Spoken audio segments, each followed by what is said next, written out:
Naturally, I believe that my most well-known role is that of the singer and keyboardist for the rock band Styx. More than anything, I believe that's how people perceive me. Imagine this, 1979. Madison Square Garden is being played by Styx. On Come Sail Away, tens of thousands of fans are joining in on Dennis DeYoung's soaring vocals. The band appears to be on top of the world, the lights are flashing, and the vibe is electric. Backstage, however, there are icy staircases, quiet conflicts, and damaged trust. Despite being the band's vocalist, DeYoung was gradually losing his status as an outsider. Dennis DeYoung is finally speaking out after decades of silence. His revelations regarding Styx are not merely startling. Fans' preconceived notions about the band are altered. In the beginning, Styx was a Chicago street dream come true. The Panonzo brothers, DeYoung, and his brother-in-law, John Kurolowski, established the groundwork. Then came Tommy Shaw, the catalyst for both division and triumph. DeYoung was visionary, intense, and focused. He was more than just a keyboardist. He was the architect of the band. He was drawn to the dramatic, lofty ideas and flawlessness. However, this inventiveness quickly turned into a liability. Broadway was not what James DeYoung and Tommy Shaw wanted. They desired the excitement of classic rock and blaring guitars. Practices become battlefields.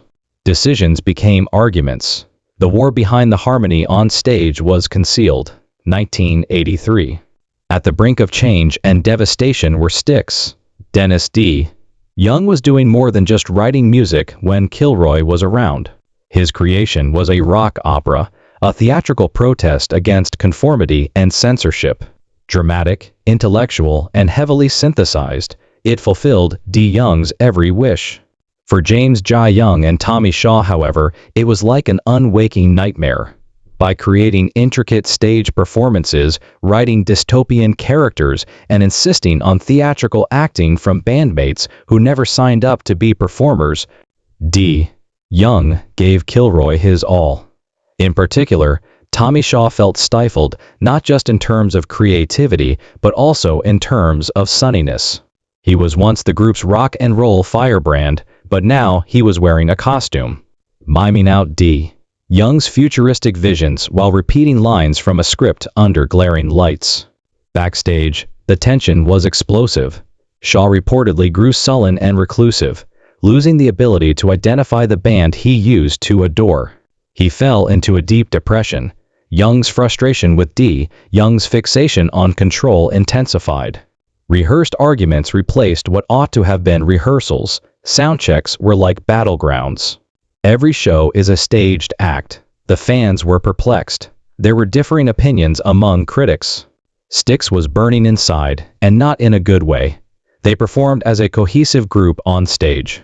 Offstage, they rode in different cars, stayed in different hotels, and hardly looked at each other. Ego, fear, and resentment had replaced the link that had previously bound them together. And as I mentioned earlier, as you grow older and mature in life, you may need to change your dreams.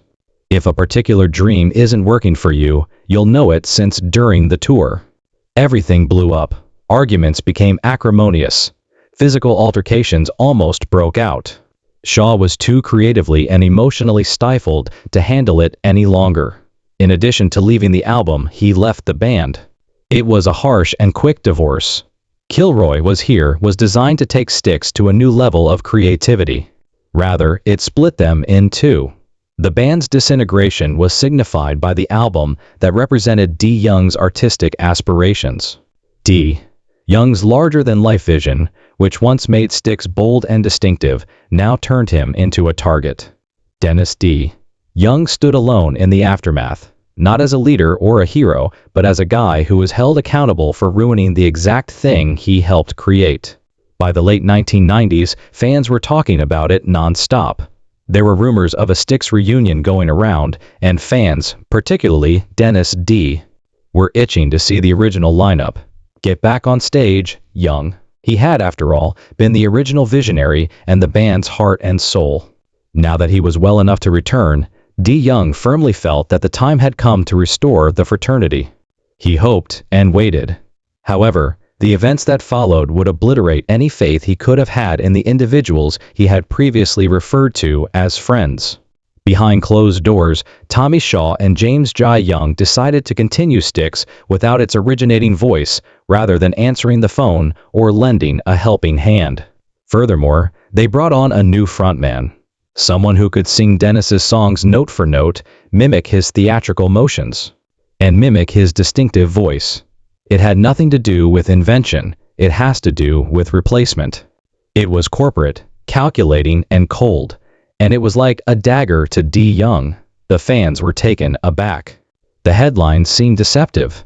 The man responsible for Styx's sound, identity, and greatest hits was no longer welcome. When the band started touring as Styx and playing hits like Babe, The Best of Times, and Come Sail Away, the betrayal was complete.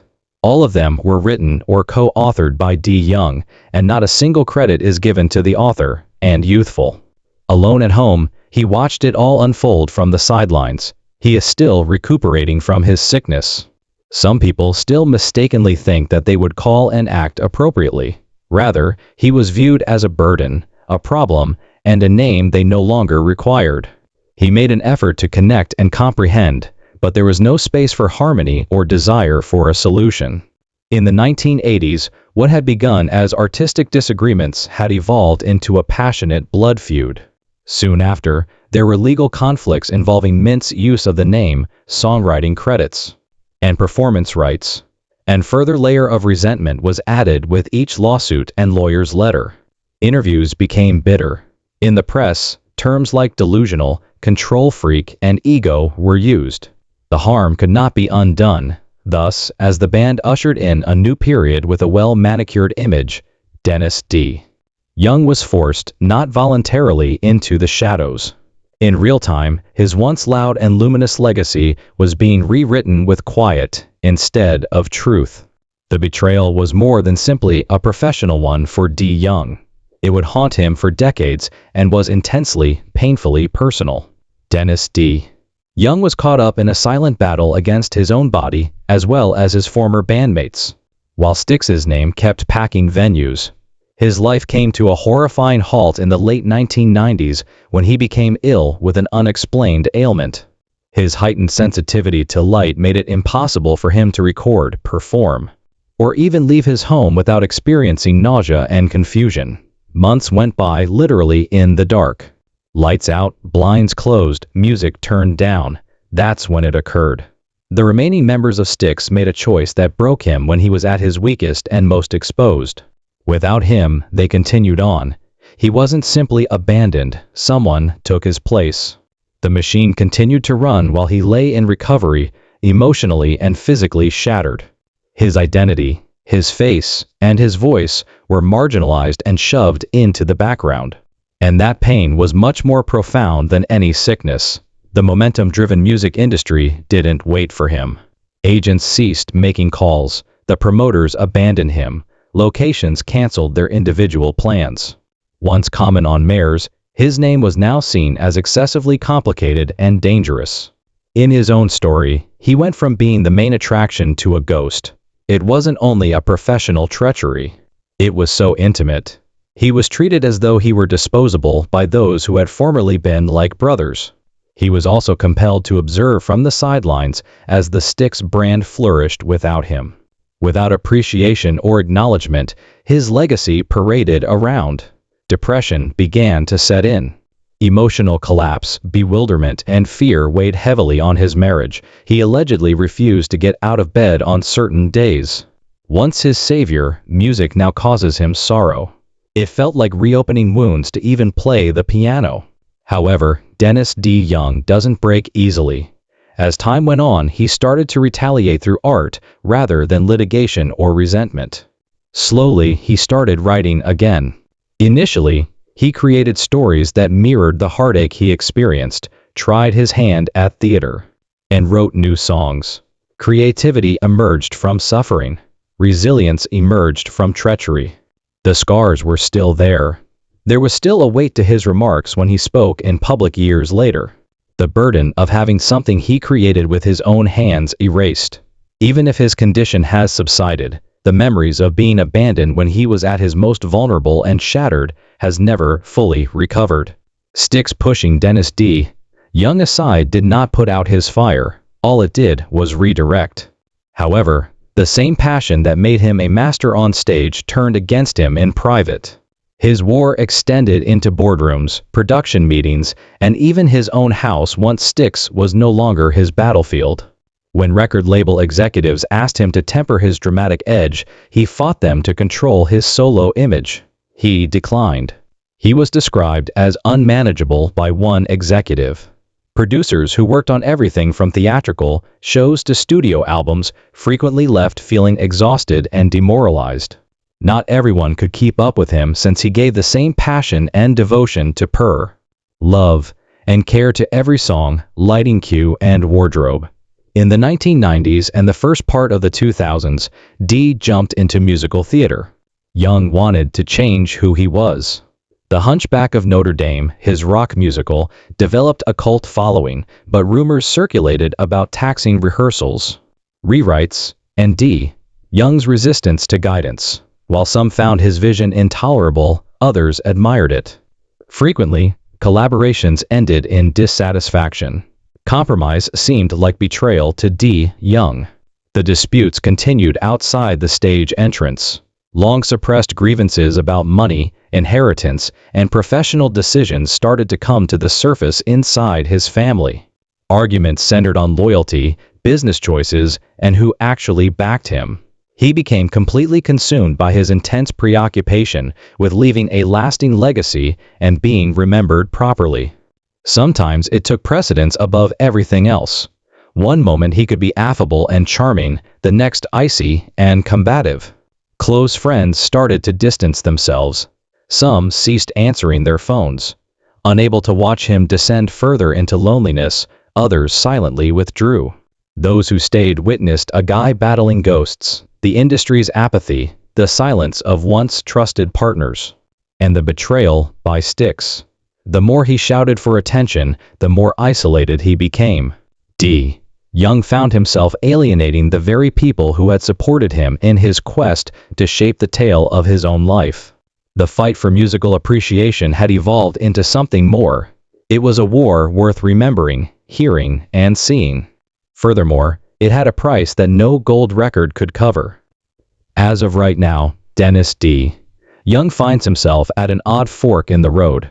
Generations of admirers worshipped him, but the band he helped form and co-found permanently ignored him. His solo albums are still praised. Weddings still feature his ballads. His voice is immediately destroyed. Disable iconic. But it seems as though Styx never happened when he takes the stage today. There is a sea of personal sorrow behind the adulation. DeYoung lost brothers in addition to a band. A chilly machine replaced what had once felt like a family. Former co-creators, Shaw and Young, now appear to be emotionally distant, unreachable ghosts from a previous existence. They are silent and unresponsive. There is only quiet, no apology, no resolution, as well as the pain of the eraser. The betrayal didn't break him, though, not entirely. He pulled back. He wept. However, he also produced. He channeled his suffering into narrative, symphonic tours, solo endeavors, and music. He sings with a greater reality in every note these days. A man attempting to recover his legacy, as well as his name. From a basement in Chicago, he constructed Styx. He gave it voice, passion, and drama. And even if others might carry on under that name, they are unable to remove the imprint he left on each album, song, and note. Now that time is running out and the stage lights are going down, DeYoung is talking freely. The suffering, betrayal, and exile are all being revealed not for retaliation, but for the sake of truth. Because legacy is more important than endings when it comes to the ultimate curtain. Dennis DeYoung also won't allow quiet to rewrite his